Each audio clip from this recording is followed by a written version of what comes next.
And we're back. Thank you guys for joining us again. This is Brad Kamikaze Franklin. I want to welcome you guys back. We have another fantastic guest in here again. Also, want to make sure that we shout out the Synergy Link. We are inside the content room, 5290 Galaxy Drive. If you are a podcaster, if you are a content creator, if you are a YouTuber, we've got space for you. We've got equipment ready for you. We also have some people that'll help you to put your podcast or your content together.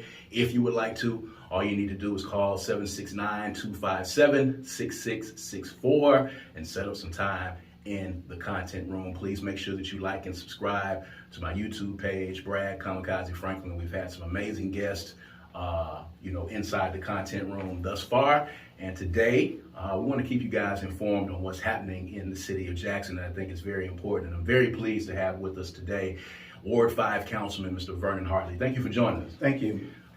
So let's just get right into it. And we're going to talk about, the city at large. But I think the most pressing issue that, folks want to know about right now is the garbage contract. So, on Wednesday, the attorney for the city council, wanted to file a restraining order to keep the mayor from going into this one-year contract with Richard's disposal. So we're still at a standstill with the garbage contract. A lot of citizens are expressing a little bit of frustration with their garbage not being picked up. So we're kind of in a holding pattern. So, I just wanted to get you in and kind of talk about that, talk about what's going on in Ward 5, some good things that you have going on. But for those people who have not been paying attention, catch us up and update us on where we are with the garbage contract. Well, right now, we don't have a contract. I haven't seen a contract. And so as a city council, our responsibility is with the taxpayers' money. And we have to pay attention to processes in order to spend that money. And right now, we don't have a contract with Richard's Disposal. And Richard's Disposal have been voted down probably about 4 or 5 times, which is really 3 times too many. So that's where we're at right now. And right now, there's just kind of a test on between the executive branch and the legislative branch, and so. Right now, it's in some of the courts. Right. So when you talk about a tussle between the executive branch and the legislative branch, in the council meeting on Tuesday, there were some visitors in there that appealed to you guys to kind of work this thing out and, come to some common ground, especially for the citizens. Do you think there is any hope on the horizon in the next couple of days that you guys, with the city council and the mayor, can come to some type of agreement on this issue? Well, again, I'd like to say first of all that we shouldn't have ever been in this situation.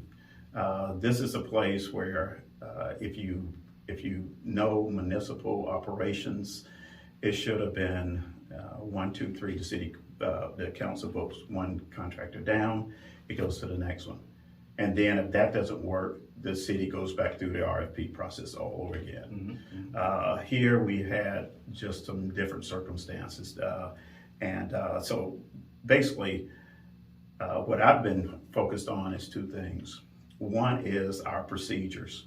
Okay, are we in fact doing the right procedures? And secondly, on the quality of service. What is the level of service that I expect my people to have? Mm-hmm. And that's what I'm going to vote for. So those are my 2 primary considerations. But right now, yes, it is in court, and it's more of a determination now on who has what right and power. Right. And now the executive branch, the mayor and his administration, they control, they hire and fire folks, they run programs. If you have a sewage complaint, you call them. If you have tires dumped, you call them. The main responsibility of the legislative branch, the city council, is to make laws, to make ordinances, to make sure the village is operating in harmony. Okay, and it's also city council responsibility to make sure by a vote of 4-3 or whatever vote it is, that taxpayers' money is spent wisely. Those are the primary things that city council does. Right. If I wanted a pothole paved, I got to call it in just like everybody else. Mm-hmm. Unless some folks may be able to get hookups or favors, but I don't believe in hookups and favors in government. Right. I've been in civil service for almost 30 years in state and local government, and it works best when you're responsive to the people, you prioritize your needs, and then you go through a systematic process. Right. Here, it's basically all over the board, and the citizens aren't served, and no one wins. The only folks that wins are the lawyers and the media. Have you had the opportunity to speak with a lot of your constituents, and what are their thoughts on it? I've been reading that a lot of people were happy and content with waste management. There are others that say, they would like for their public officials to try to find, a person that's going to be picking up the garbage that costs the taxpayers less money. So in you speaking with the people that you serve, what has been their thought process in this? Most folks, again, part of my state experience has been in solid waste. I covered 17 counties for 13 years and as a state regulator for solid waste activities.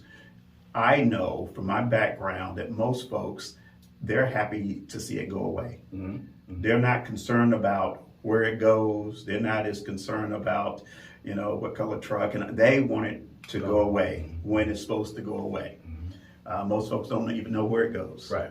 Okay. Right. And so what I'm getting from people is, hey, we're tired of the narrative. We're tired of people getting on television and doing all this, going through all these paces.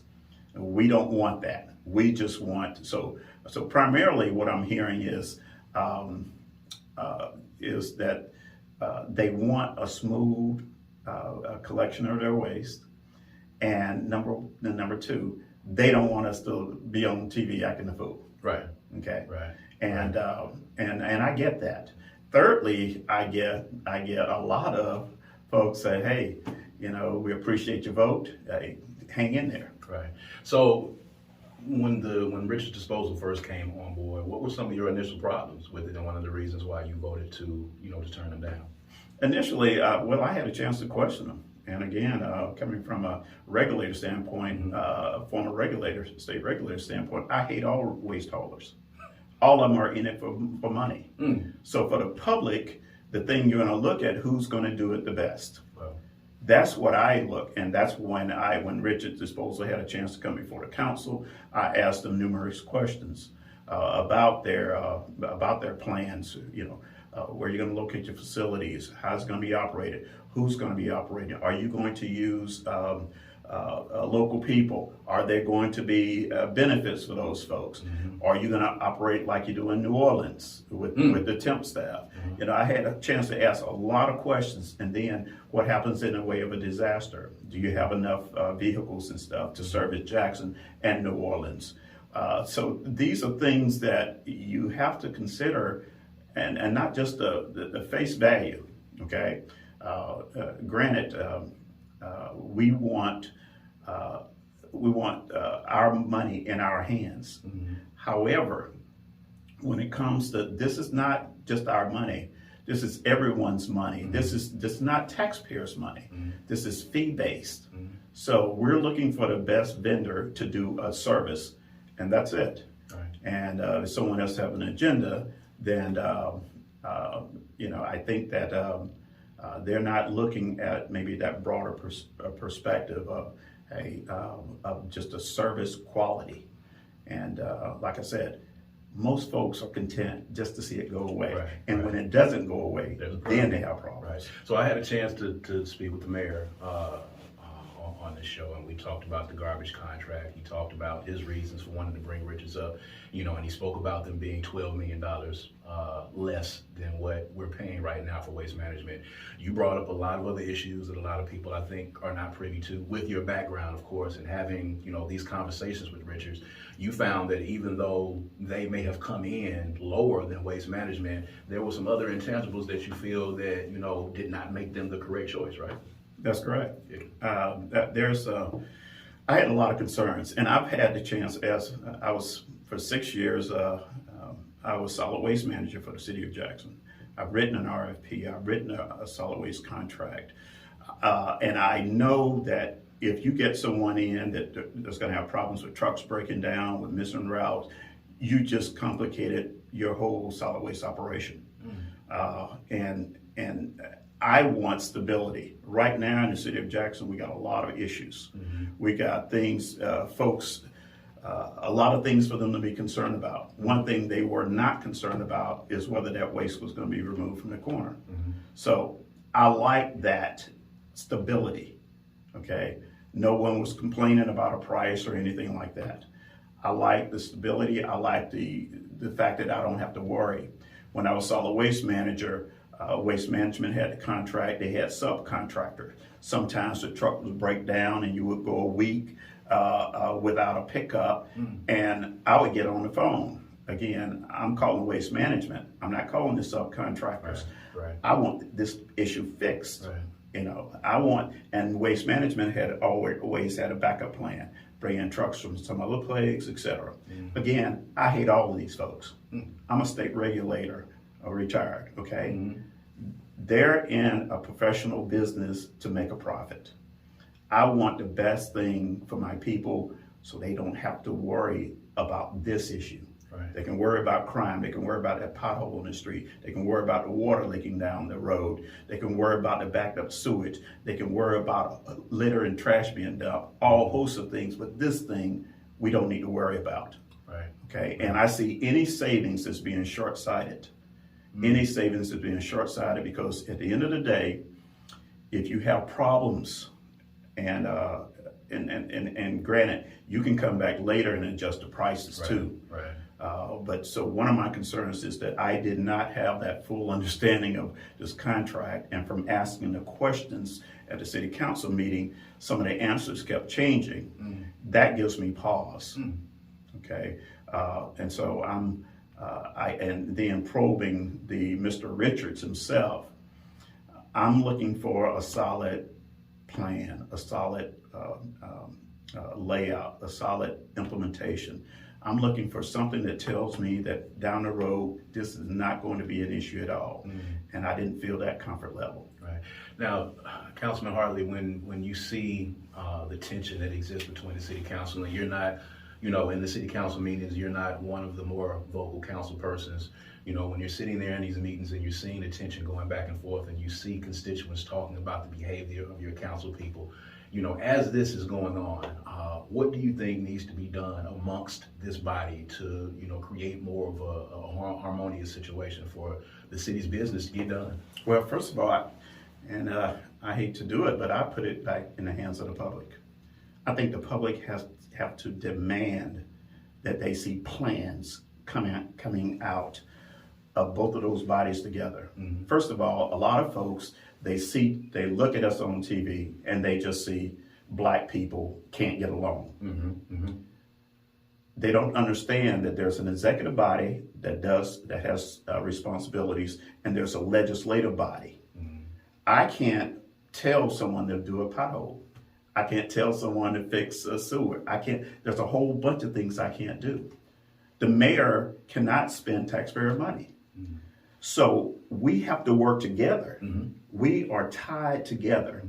And what's happening now, I believe, is we have two bodies without a common outcome. Not working as one. Right. And so what I would love for the public to do is demand from the mayor and the council a unified plan in their hands with benchmarks so that they can expect. It's one thing to say we have a sewage problem. Another thing is, what is your plan? How are we going to get there?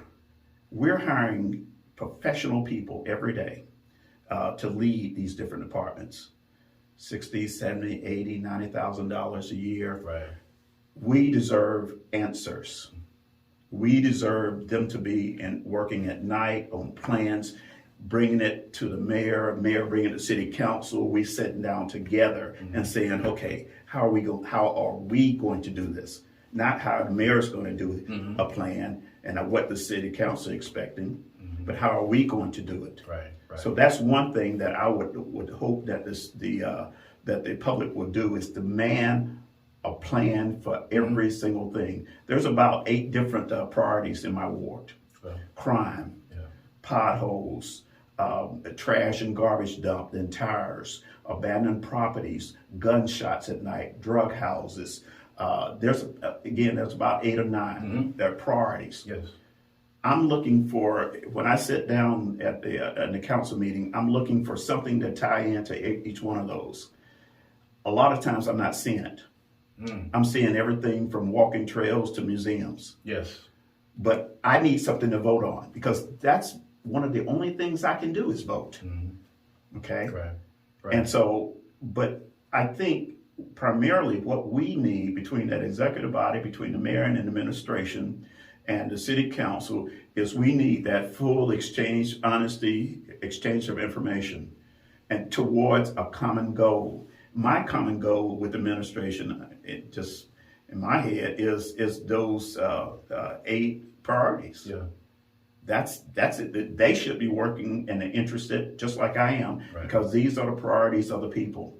So let me ask you this. So when you see, a couple of days ago, you seen, millions of dollars being allocated for a golf course at LaFour Bluff, and folks talking about the things that are needed in the city of Jackson, and you're speaking to that, and you're speaking about hearing about museums, and you're speaking about hearing about walking trails. What were some of your first thoughts when you saw that? Well, see, that just don't work for me. It doesn't work for West Jackson, Ward 5. We're in a whole nother world. Right. Man, we got some streets that are obstacle courses. You're going from side to side to avoid a pothole. Corp Avenue, First Street. We got trash being dumped that looked like a third world country down on Vernon Lane and other parts. We got all kinds of issues. Golf course don't meet the priorities. Yeah. Not at all. Right. So, it's all like Maslow hierarchy of needs. We're there at the bottom, survival and so forth. Right. Folks up the top, sexualization, and they're trying to do their thing. Right. But in Ward 5, we are very strong people. We're proud people. We're an awesome people. We just want the basics of what to expect from our government. Right. And when I see other projects like that, to address your question, it just I'm like, and I've asked those questions sometimes. Yeah. When a walking trail came up before me, and I'm like, okay, now why is this here? Why is this important? It's over my area, so I want to address it. I do feel as though that there is some health benefits to it. Yeah, of course. However, the folks in the community is not going to walk down there because of crime. Right. And then, to get to that walking trail, we got all kinds. We got abandoned properties, we got overgrown lots, we got potholes, we got all this stuff, and now there's a walking trail. It just don't make sense. So I think that one of the things that the administration, the mayor and his administration, and the city council have to do is come to grips with the priorities. And the priorities are the things that should be reflected on the agenda each month. And it's not. Well, let's talk about the agenda real quick, and I want to transition and talk about Ward 5 and talk about your plans for Ward 5. But, of course, there was an issue with the minutes from the council meetings being turned in. What's being done to make sure that those things are caught up and everything is in place to make sure that this body is running as smoothly as it should? Right. Well, absolutely. We've gotten those minutes on track. And to be quite frank, we've had a lot of meetings lately. And so our staff, we love them to death. The county, the clerks for the council, they've had a tremendous job. They've gotten up to speed, and I don't think there's going to be a problem. I think we have processes in place that's going to make it easier to do each from month to month. But there are a lot of meetings. I would love to see if we could just cut back on the number of meetings we have in the first place. Right. So that's already been approved by I think one of the county judges. They said, okay, looks good, and that's a mood issue right now. Right. So let's talk about Ward 5. You took over in Ward 5. Previously before you, there were council people who were in that seat for a very long time. Right. A lot of people felt like it was time for a change, and now we have Vernon Hartley in that seat. You talked about some of the immediate challenges you see for Ward 5, but kind of elaborate on that a little bit. And we're talking about 2022. We're coming out of 2 years of a pandemic. What do you see now? Your top two priorities, and what are you doing particularly for your constituents to try to address those? Okay, I would say one of the priorities is not necessarily one, it's kind of a side priority. And that is getting the people to understand their government and how to interact with their government and how to keep their government accountable. Again, I say when people see us on TV, they just see, a lot of times people see, hey, that's just black folks just can't get along, Right. showing to the rest of the world that we can't get along. Right. It's more to it than that. What we as a council have been doing is trying to make sure that we have that representative power. We keep that representative power because we are the direct representative of the people's voice. So that's why it's going back and forth, and we will not surrender that. Right. And so what I would love to do, what I am doing, is first of all, I'm starting a quality of life series where we talk about these issues and these priorities. And one of the things, the first meeting, we introduced a lot of the priorities. We got folks' input. We also went into it a little bit, and then we started talking about some of the strategies that we're going to employ. We're going to be neighborhoods. I want folks to be self-sustainable. I want communities. I want communities to take ownership of their spaces. So I want them to have a point where they hold their government accountable, but they also hold themselves accountable. Right. Right. And that is through, hey, if you see this abandoned property over here, report it. So my priority is, number one, getting people to understand their government and how to interact with it, how to use that 311 system. So I've devised sheets that I give out to folks. Hey, here's the number. If you have a drug house, this is what you do. If you have a street light set out, this is what you do. And I've started that with the first meeting. The second meeting coming up next week, we'll be talking about ordinances. City council, one of our main jobs is to make the laws for the city. These laws are to help us live together in harmony. Loud music ordinance, no shooting in the city ordinance, a dog barking ordinance, so forth and so on, where you park your cars, abandoned properties, quality of life issues. And I think the first thing is people have to understand that these are basic rights as citizens as to what to expect of their government. Right. So the first meeting, we covered some of the priorities. Second, we'll be covering the ordinances, and we'll also have a training period where we have Andy Frame with the Jackson Associated Neighborhood telling you how to be a street captain, how to organize a neighborhood association, and so forth. Right. And so next we'll go on to another subject, maybe crime and abandoned properties or something. Now, West Jackson is a gym in and of itself. Yes. And nestled within that gym is another gym, which is Jackson State University. Yes. I had an opportunity to speak with President Hudson on this show as well. Have you had conversations with them, and how do you see Jackson State being incorporated, and what's some of your long-term plans for Ward 5 are? Okay, a long-term, first of all, we love our Jackson State. Yes, absolutely. I live right there off of Lynch, within sight of Jackson State, and I love it. Yeah. First of all, there is no place to live other than West Jackson, okay?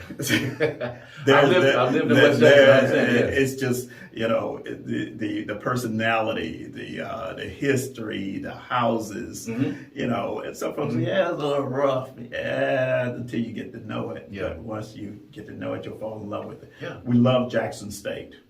What President Hudson doing, and with a lot of the athletic programs especially, is putting us on the map. Oh, absolutely. And I think the last meeting I had with him, he discussed putting a stadium up over on the east side near University Boulevard going towards town. Now, my first concern is that you have to carry the community in lockstep with that whole process.